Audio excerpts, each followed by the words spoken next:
Your baby reaches for you, but when your partner tries to hold them, they cry. Sound familiar? If your baby has chosen a favorite parent, you're not alone, and more importantly, it's not personal. Today, we're diving into the fascinating psychology behind why babies prefer one parent over the other, what's actually happening in their developing brain, and why this phase is not only normal, but actually a sign of healthy attachment. Stay with me, because understanding this will change how you feel about those rejected moments. I'm here to help you understand your child's behavior through science. And one of the most emotional topics parents ask me about is parental preference. When a baby consistently wants mom over dad, or vice versa, it can feel heartbreaking for the rejected parent and exhausting for the preferred one.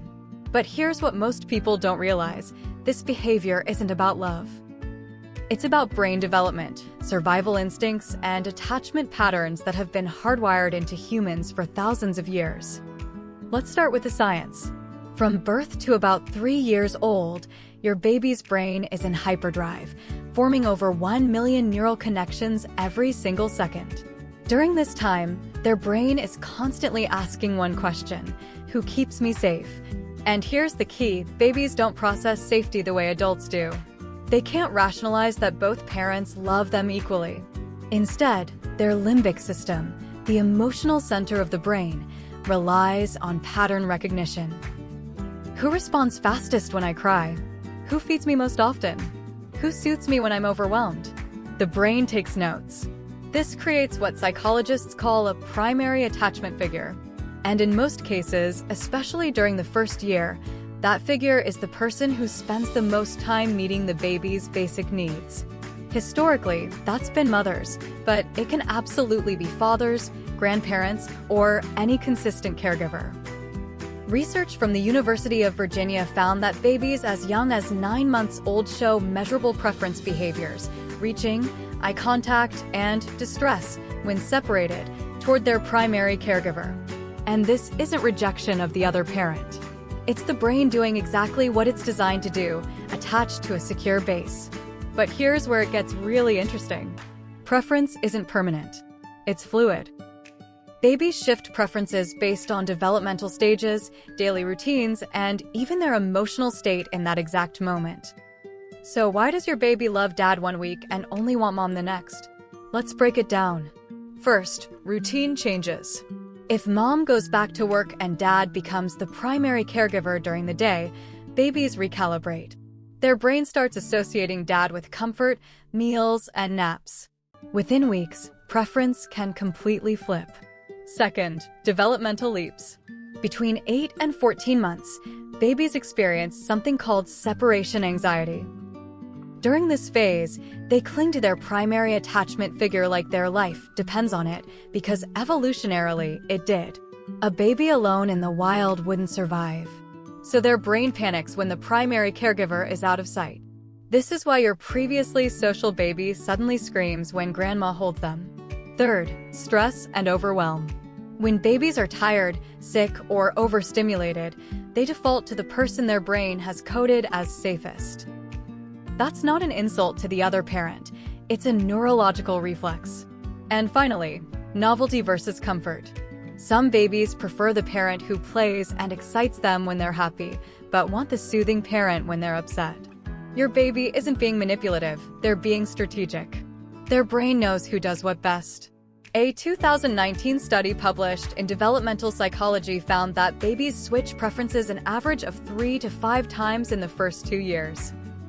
That's normal variability, not a reflection of parenting quality. Now let's talk about what no one warns you about: how this feels. For the preferred parent, it's exhausting. You can't shower alone. You can't leave the room without crying. You're touched out, burned out, and desperately need a break, but your baby won't let anyone else help. And for the non-preferred parent, it's gutting. You try to comfort your baby, and they arch their back and scream for the other parent. You wonder if you're doing something wrong, if they'll ever bond with you, if this is what your relationship will always feel like.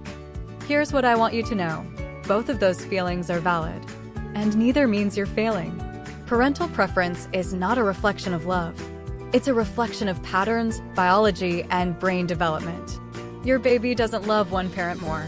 They're simply responding to neural pathways that have been reinforced over time. And the beautiful thing? You can change those pathways. So what do you actually do when your baby has a favorite? Here are 5 strategies backed by attachment research. Number 1. Create consistent one-on-one routines with the non-preferred parent.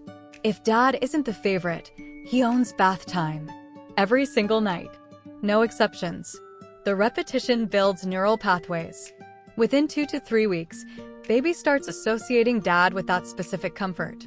Number 2. The preferred parent steps back during calm moments. If baby is happy and playing, let the other parent engage.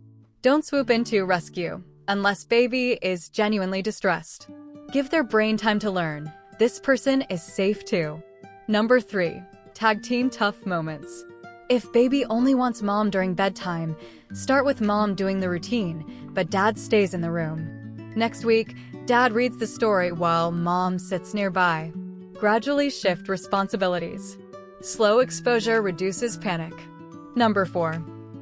Acknowledge the rejected parent's effort in front of the baby. Say things like, "Daddy gives the best hugs," or "You're so lucky Papa is here." Babies are listening. You're shaping their narrative about who is safe and valuable. Number 5. Be patient with the process. Attachment patterns take time to shift. If you've been the primary caregiver for 12 months, it might take 12 weeks of consistent change for baby's brain to recalibrate. That's normal. Don't give up. And here's a bonus tip for the preferred parent. Protect your own energy. It's okay to say, "I need 5 minutes," even if baby cries. You teaching them that other people can meet their needs is a gift, not a betrayal. Now, most parental preference is completely normal, but there are a few red flags to watch for.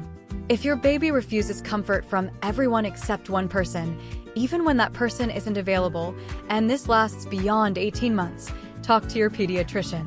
That can sometimes indicate anxiety that needs support.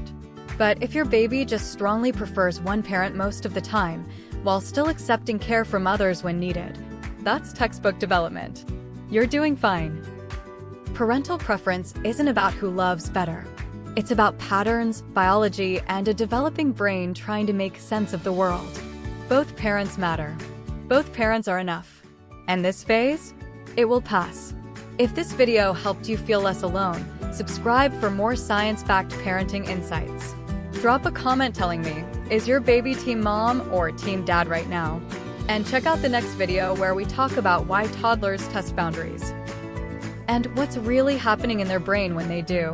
You're doing an amazing job. I'll see you in the next one.